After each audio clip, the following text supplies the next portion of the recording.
Are you in the mood for a truly royal yet simple meatball stew? Then you gotta try the Wootball Show.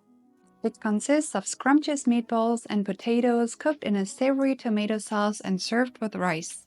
According to the legend, the dish was named after its greatest fan, a high-ranking official in the Ottoman Empire. Will this become your new favorite too? Let's get cooking and find out.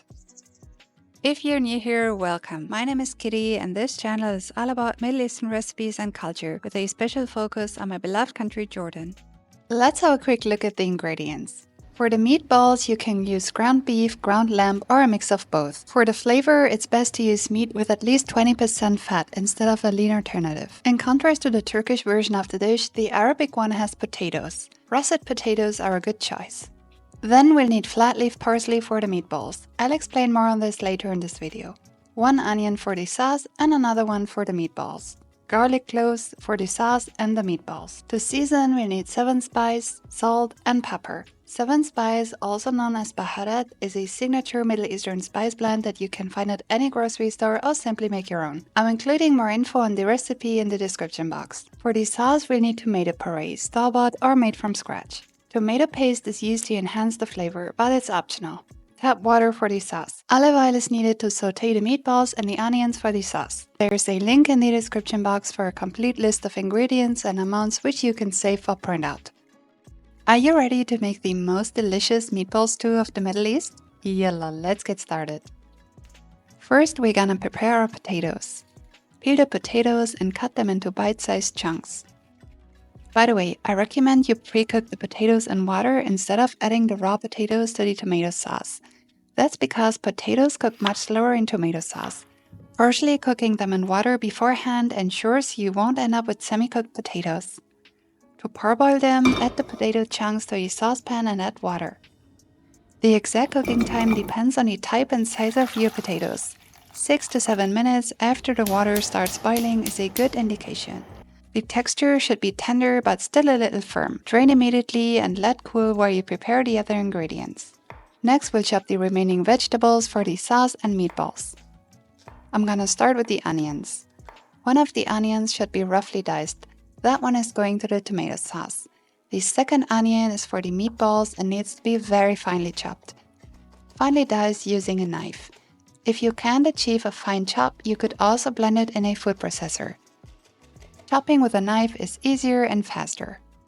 Then peel the garlic cloves and crush them with a mortar and pestle, a garlic press, or a knife.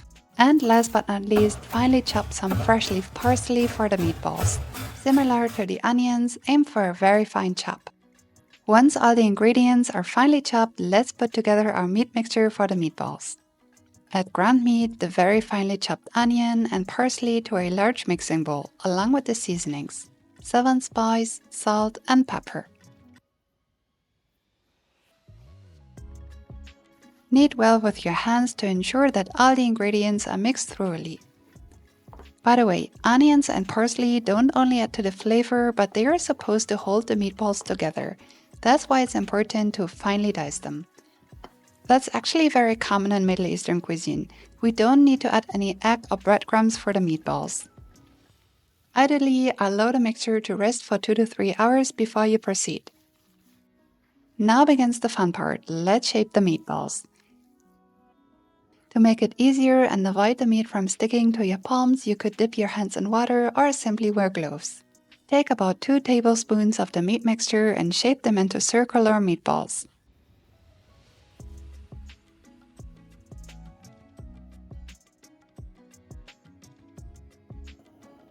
After shaping all those meatballs, let's get to our stove. Heat olive oil in a large skillet or saucepan over medium heat. Once the oil is heated, add the meatballs.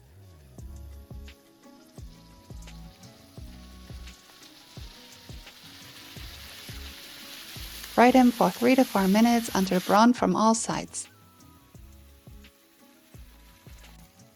Turn occasionally. The meatballs won't be all the way cooked at this point. The idea is to sear them prior to cooking them in a tomato sauce to improve the texture and flavor.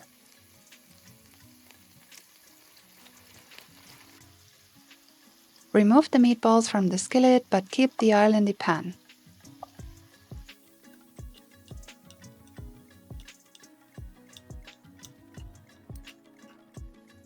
Let's get to our sauce. To maximize the flavor of our stew, we'll cook the sauce in the same skillet or pot in which we seared the meatballs. Turn the stove back on and add the crushed garlic to the oil. Fry for 30 seconds to release the flavors.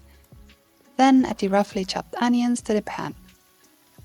Mix well with the garlic and oil and fry for about 3 to 4 minutes until slightly browned.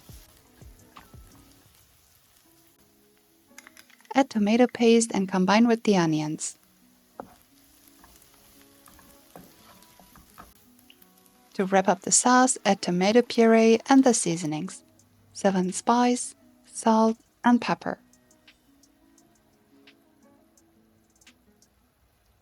Stir well to combine. Bring the sauce to a simmer on low to medium heat. Once the sauce has cooked for 2 to 3 minutes, add the parboiled potato chunks along with some water.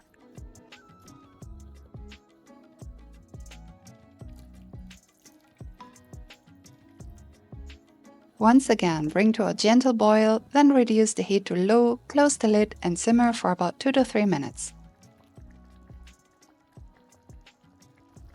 Next, add the meatballs to the sauce.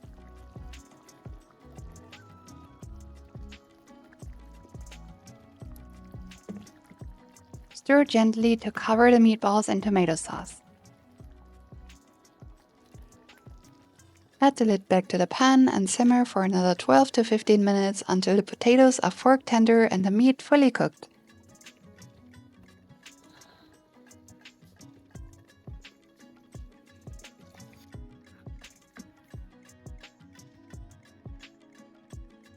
Insert a fork in one of the potato wedges to check if they are tender.